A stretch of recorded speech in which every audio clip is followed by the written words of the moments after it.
Last time, Dr. Seward and Dr. Van Helsing, in an attempt to diagnose Lucy's ailment, found themselves having to transfuse her with blood multiple times. Once from her fiancé Arthur, and then again from the good Dr. Seward. Finally, Van Helsing brought in garlic, lots and lots of garlic, to string about Lucy's room, as well as make a necklace for her to wear while she sleeps. The story picks up here.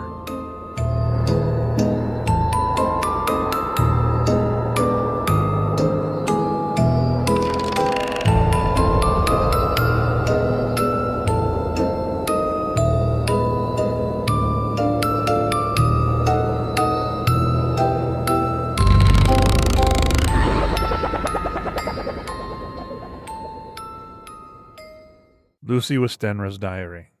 12 September. How good they all are to me. I quite love that dear Dr. Van Helsing. I wonder why he was so anxious about these flowers. He positively frightened me. He was so fierce. And yet he must have been right, for I feel comfort from them already. Somehow I do not dread being alone tonight, and I can go to sleep without fear. I shall not mind any flapping outside of the window. Oh, the terrible struggle that I have had against sleep so often of late. The pain of sleeplessness, or the pain of the fear of sleep, of which such unknown horrors as it has had for me. How blessed are some people, whose lives have no fears, no dreads, to whom sleep is a blessing that comes nightly, and brings nothing but sweet dreams. Well, here I am tonight hoping for sleep and lying like Ophelia in the play, with virgin krantz and maiden struments. I never liked garlic before, but tonight it is delightful. There is peace in its smell. I feel sleep coming already. Good night, everybody. Dr. Seward's diary. 13 September. Called at the Berkeley and found Van Helsing as usual up to time. The carriage ordered from the hotel was waiting. The professor took his bag, which he always brings with him now. Let all be put down exactly. Van Helsing and I arrived at Hillingham at 8 o'clock.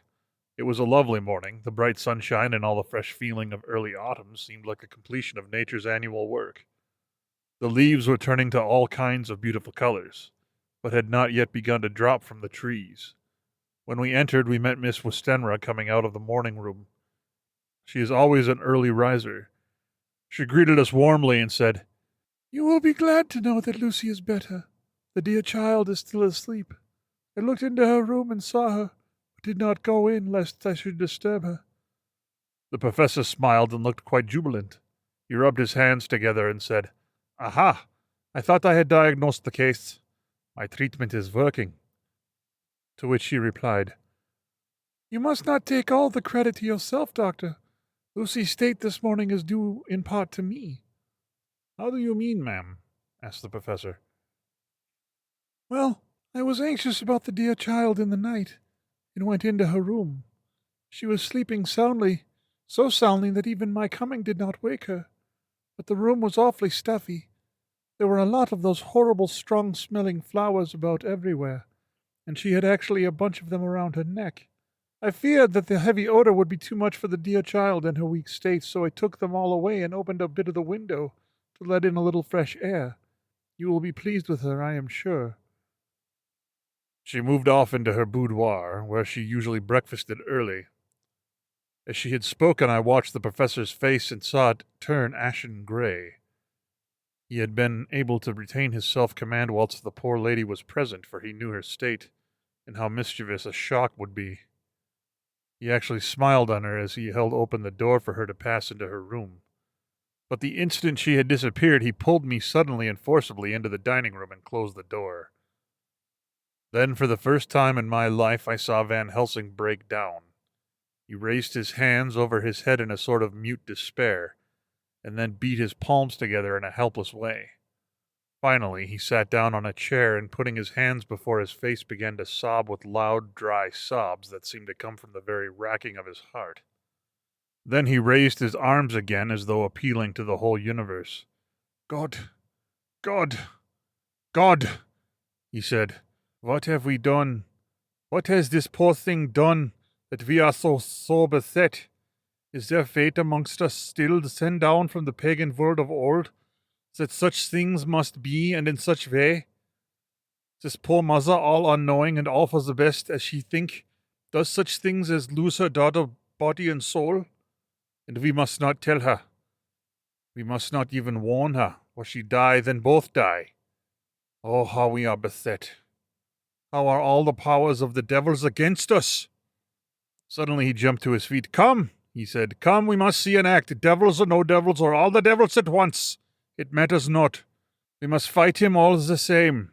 He went to the hall door for his bag, and together we went up to Lucy's room.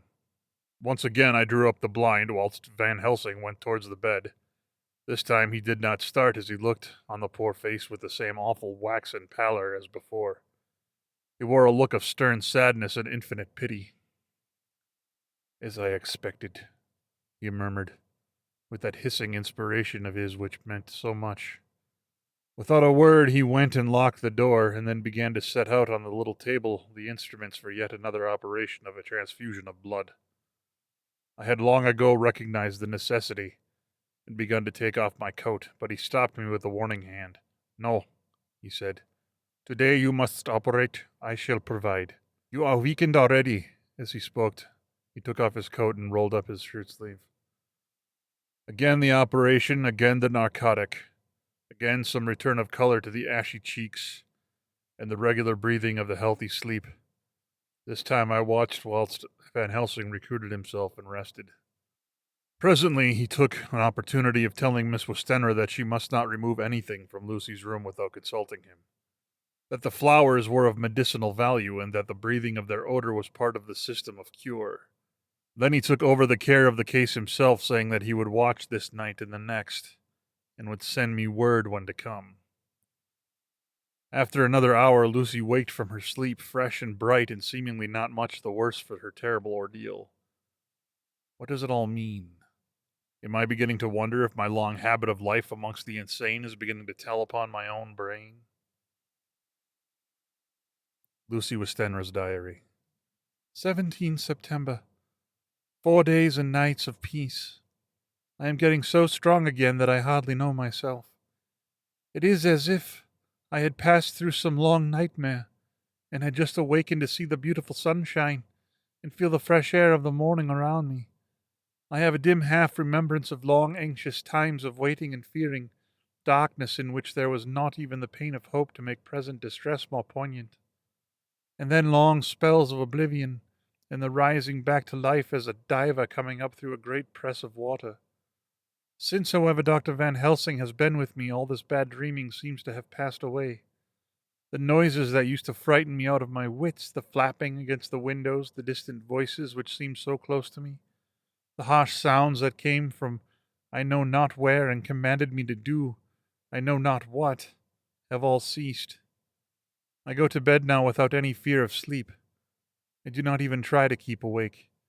I have grown quite fond of the garlic, and a boxful arrives for me every day from Harlem. Tonight Dr. Van Helsing is going away, as he has to be for a day in Amsterdam, but I need not be watched. I am well enough to be left alone. Thank God for Mother's sake, and dear Arthur's, and for all our friends who have been so kind.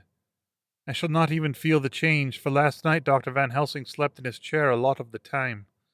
I found him asleep twice when I awoke, but I did not fear to go to sleep again, although the bows or bats or something flapped almost angrily against the window panes. The Pall Mall Gazette, 18 September. The escaped wolf perilous adventure of our interview with the keeper in the zoological gardens. After many inquiries, the almost as many refusals, and perpetually using the words Pall Mall Gazette as a sort of talisman, I managed to find the keeper of the section of the zoological gardens in which the wolf department is included. Thomas Builder lives in one of the cottages in the enclosure behind the elephant house, and was just sitting down to his tea when I found him. Thomas and his wife are hospitable folk, elderly and without children, and if the specimen I enjoyed of their hospitality be of the average kind, their lives must be pretty comfortable. The keeper would not enter on what he called business until the supper was over and we were all satisfied. Then, when the table was cleared and he had lit his pipe, he said, "Now, sir, you can go on and ask me what you want." You'll excuse me refusing to talk of professional subjects afore meals. I gives the wolves and the jackals and the hyenas and all our section their tea afore I begin to ask them questions. How do you mean ask them questions? I queried, wishful to get him into talkative humor. Hitting them over the head with a pole is one way. Scratching them of their ears is another. When gents says his flush wants a bit of show off to their gals, I don't so much mind the first, the hitting of the pole part afore I chucks in their dinner, but I'll wait till they've had their sherry and coffee, so to speak, afore I tries on with the ear scratching. Mind you, he added philosophically, there's a deal of the same nature in us as in them there animals. Here you are coming, and asking of me the questions about my business, and I that grump like that only for you bloomin' half-quid. I'd see you a blowed first afore I'd answer. Not even when you'd ask me a sarcastic like if I'd like you to ask a superintendent, if you might ask me questions. Without offense, I'd tell you to go to hell. You did. And when you said you'd report me for using obscene language, that was hitting me over the head. But the half-quid made that all right. If I weren't going to fight, so I waited for the food, and did with my owl, as the wolves and lions and tiger does.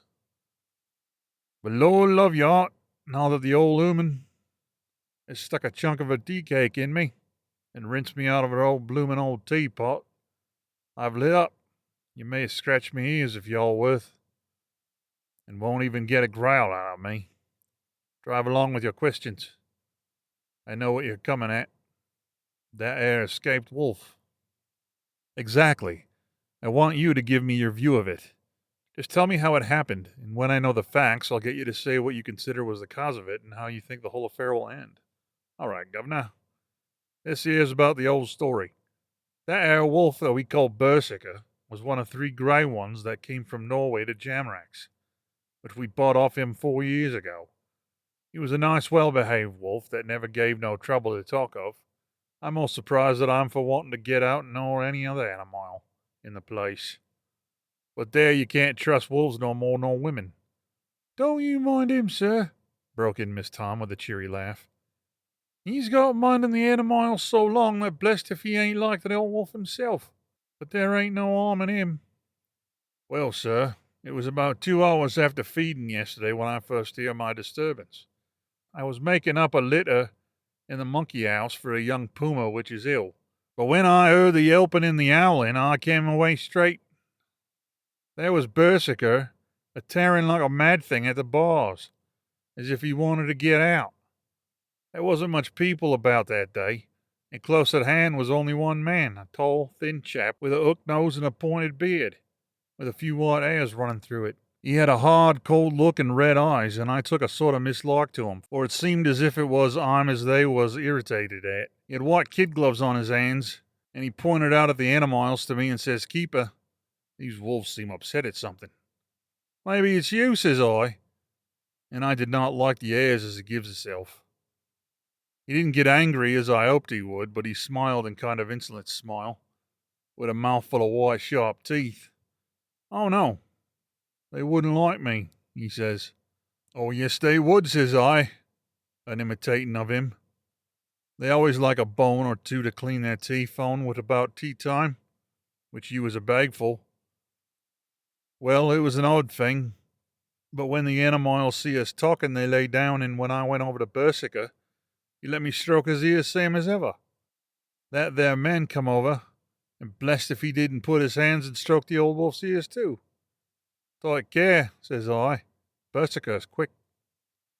Never mind, he says, I'm used to him. Are you in the business yourself, I says, taking off my hat for a man what trades in wolves, and cetera, is a good friend to keepers. No, says he, not exactly in the business, but I've made pets of several. And with that he lifts his hat as polite as a lord, and walks away. Old Berserker kept a looking at her, and I'm till as he was out of sight, and then went and lay down in a corner. It wouldn't come out the old evening. Well, last night, so soon as the moon was up, the wolves here all began howling. There wasn't nothing for 'em to howl at. There wasn't no one near except some one that was evidently a calling a dog somewheres out back the gardens in the park road. Once or twice I went out to see that all was right, and it was, and the night was owling stopped. Just before 12 o'clock, I just looked around before turning in, and bust me, but when I came opposite to old Berserker's cage, I see the rails broken and twisted about and the cage empty, and that's all I know for certain. Did anyone else see anything? One of my gardeners was a coming home, but about the time for a harmony when he sees a big grey dog coming out through the gardening edges. At least so he says, but I don't give much for it myself. Or if he did, he never said a word about it to his missus when he got home. And it was only after the escape of the wolf was made known, and we had been up all night a-hunting for the Parker Berserker, that he remembered seeing anything. My own belief was that the harmony had got into his head. Now, Mr. Builder, can you account in any way for the escape of the wolf? Well, sir, he said, with a suspicious sort of modesty, I think I can, but I don't know as how you'd be satisfied with the theory. Certainly I shall, if a man like you, who knows the animals from experience, can't hazard a good guess at any rate, who is even to try? Well then, sir, I accounts for it this way. It seems to me that our wolf escaped simply because he wanted to get out. From the hearty way that both Thomas and his wife laughed at the joke, I could see that it had done service before, and that the whole explanation was simply an elaborate sell. I couldn't cope in badinage with the worthy Thomas, but I thought I knew a surer way to his heart, so I said, Now, Mr. Builder, we'll consider that first half sovereign worked off, and this brother of his is waiting to be claimed when you've told me what you think will happen. Right you are, sir, he said briskly. You'll excuse me, I know for a chaffing of you, but the old woman her winked at me, which was much as telling me to go on. Well, I never, said the old lady. My opinion is this. That 'ere wolf is hiding off somewhere. The gardener what didn't remember said he was galloping northward faster than a horse could go, but I don't believe him, for you see, wolves don't gallop no more than dogs does. They not be built that way. Wolves is fine things in a storybook, and I just say when they gets in packs and does be chiving something that's more afeard than they is, they can make a devil of a noise and chop it up, whatever it is. But Lord bless you, in a real life, a wolf is only a low creature. Not half so clever and bold as a good dog, and not half a quarter so much fight in him. This one ain't been used to fighting or even a providing for hisself, and more like he's somewhere round the park a hiding and a shivering of, and if he thinks at all wondering where he is to get his breakfast from, or maybe he's got down some area in his coal cellar. My eye, won't some cook get a rum start when she sees his green eyes a shining at her out of the dark? If he can't get food, he's bound to look for it, and mayhap he may chance to light on a butcher's shop in time.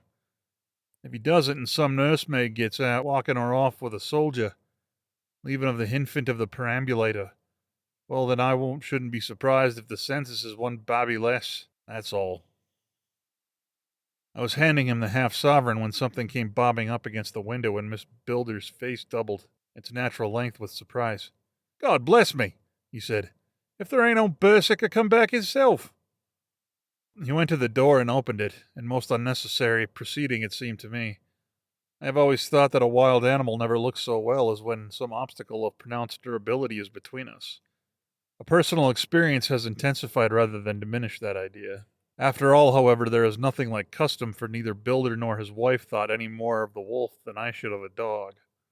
The animal itself was as peaceful and well behaved as that father of all picture wolves, Red Riding Hood's quondam friend, whilst moving her confidence in masquerade.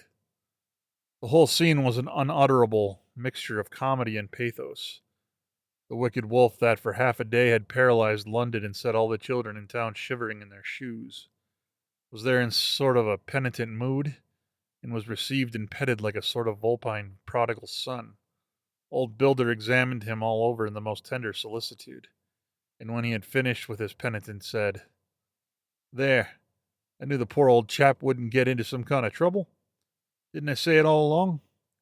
Here's his head all cut and full of broken glass. He's been getting over some bloomin' wall or other.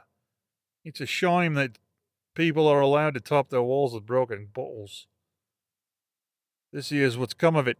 Come along, Berserker. He took the wolf and locked him up in a cage, with a piece of meat that satisfied in quantity at any rate, the elementary conditions of the fatted calf, and went off to report. I came off, too, to report the only exclusive information that is given today regarding the strange escapade at the zoo. Dr. Seward's Diary. 17 September. I was engaged after dinner in my study, posting up my books, which, through press of other work and many visits to Lucy, had fallen sadly into arrear. Suddenly the door was burst open, and in rushed my patient, with his face distorted with passion.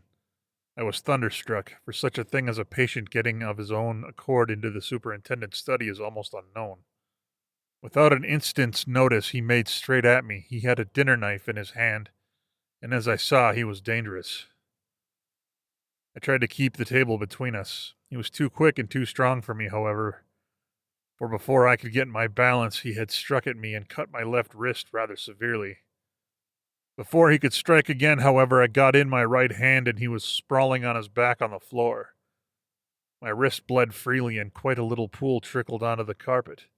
I saw that my friend was not intent on further effort, and occupied myself binding up my wrist, keeping a wary eye on the prostrate figure all the time. When the attendants rushed in and we turned our attention to him, his employment positively sickened me. He was lying on his belly on the floor, licking up like a dog the blood which had fallen from my wounded wrist. He was easily secured, and to my surprise went with the attendants quite placidly, simply repeating over and over again, "The blood is life. The blood is the life." I cannot afford to lose blood just at present. I have lost too much of late for my physical good, and then the prolonged strain of Lucy's illness and its horrible phases is telling on me. I am overexcited and weary, and I need rest, rest, rest. Happily Van Helsing has not summoned me, so I need not forego my sleep. Tonight I could not do well without it. Telegram, Van Helsing, Antwerp to Seward, Carfax. Sent to Carfax, Sussex, as no county given, delivered late by 22 hours. 17 September. Do not fail to be at Hillingham tonight. If not watching all the time, frequently visit and see that flowers are as placed. Very important. Do not fail. Shall be with you as soon as possible after arrival. Dr. Seward's Diary. 18 September. Just off train to London. The arrival of Van Helsing's telegram filled me with dismay. A whole night lost, and I know by bitter experience what may happen in a night. Of course, it is possible that all may be well, but what may have happened? Surely there is some horrible doom hanging over us that every possible accident should thwart us in all we try to do. I shall take this cylinder with me, and then I can complete my entry on Lucy's phonograph. Memorandum left by Lucy Westenra. 17 September. Night. I write this and leave it to be seen so that no one may be any chance to get into trouble through me. This is an exact record of what took place tonight. I feel I am dying of weakness, and have barely strength to write, but it must be done, if I die in the doing. I went to bed as usual, taking care that the flowers were placed as Dr. Van Helsing directed, and soon fell asleep. I was waked by the flapping at the window which had begun after the sleepwalking on the cliff at Whitby, when Mina saved me, and which now I know so well. I was not afraid, but I did wish that Dr. Seward was in the next room, as Dr. Van Helsing said he would be, so that I might have called him. I tried to sleep, but I could not. Then there came to me the old fear of sleep, and I determined to keep awake. Perversely, sleep would try to come then when I did not want it. So as I feared to be alone, I opened my door and called out, "Is there anybody there?" There was no answer. I was afraid to wake Mother, and so closed my door again. Then outside in the shrubbery I heard a sort of howl like a dog's, but more fierce and deeper. I went to the window and looked out, but could see nothing except a big bat, which had evidently been buffeting its wings against the window. So I went back to bed again, but determined not to go to sleep. Presently the door opened, and Mother looked in, seeing my moving that I was not asleep. She came in and sat by me. She said to me, even more sweetly and softly than her wont, "I was uneasy about you, darling, and came in to see that you are all right. I feared she might catch cold sitting there, and asked her to come in and sleep with me. So she came into bed and lay down beside me. She did not take off a dressing gown, for she said she would only stay a while and then go back to her own bed. As she lay there in my arms and I in hers, the flapping and buffeting came to the window again. She was startled a little and frightened and cried out, "What is that?" I tried to pacify her, and at last succeeded, and she lay quiet. But I could hear her poor dear heart still beating terribly. After a while there was a howl again out in the shrubbery, and shortly after there was a crash at the window, and a lot of broken glass was hurled on the floor. The window blind blew back with the wind that rushed in. In the aperture of the broken panes there was the head of a great gaunt grey wolf. Mother cried out in a fright and struggled up into a sitting posture and clutched wildly at anything that would help her. Amongst other things, she clutched the wreath of flowers that Dr. Van Helsing insisted on my wearing around my neck, and tore it away from me. For a second or two she sat up, pointing at the wolf, and there was a strange and horrible gurgling in her throat. Then she fell over as if struck with lightning, and her head hit my forehead and made me dizzy for a moment or two. The room and all round seemed to spin round. I kept my eyes fixed on the window, but the wolf drew his head back, and a whole myriad of little specks seemed to come blowing in through the broken window, and wheeling and circling round like the pillar of dust that travelers describe when there is a simoon in the desert. I tried to stir, but there was some spell upon me, and dear mother's poor body, which seemed to grow cold already, for her dear heart had ceased to beat, weighed me down, and I remembered no more for a while. The time did not seem long, but very, very awful, till I recovered consciousness again. Somewhere near, a passing bell was tolling. The dogs all around the neighborhood were howling, and in our shrubbery, seeming just outside, a nightingale was singing. I was dazed and stupid with pain and terror and weakness, but the sound of the nightingale seemed like the voice of my dead mother come back to comfort me. The sound seemed to have awakened the maids, too, for I could hear their bare feet pattering outside my door. I called to them, and they came in, and when they saw what had happened, and what it was that lay over me on the bed, they screamed out. The wind rushed in through the broken window, and the door slammed too. They lifted off the body of my dear mother, and laid her covered up with a sheet on the bed after I had got up. They were all so frightened and nervous that I directed them to go to the dining room and each have a glass of wine. The door flew open for an instant and closed again. The maids shrieked, and then went in a body to the dining room, and I laid what flowers I had on my dear mother's breast. When they were there, I remembered what Dr. Van Helsing had told me, but I didn't like to remove them, and besides, I would have some of the servants to sit up with me now.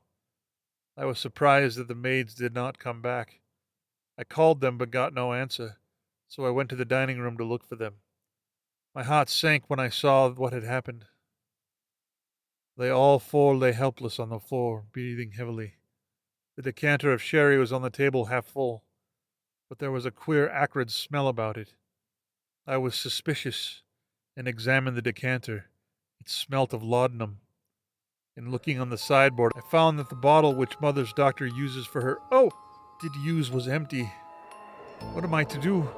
What am I to do? I am back in the room with Mother. I cannot leave her, and I am alone, save for the sleeping servants, whom someone has drugged. Alone with the dead. I dare not go out, for I can hear the low howl of the wolf through the broken window.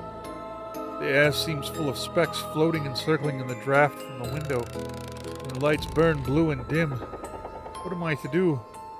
God shield me from harm this night. I shall hide this paper in my breast where they shall find it when they come to lay me out. My dear mother gone, it is time that I go too. Goodbye, dear Arthur, if I should not survive this night. God keep you, dear, and God help me. Garlic or no, it seems the end may have finally come for Lucy. Or will she survive until morning breaks?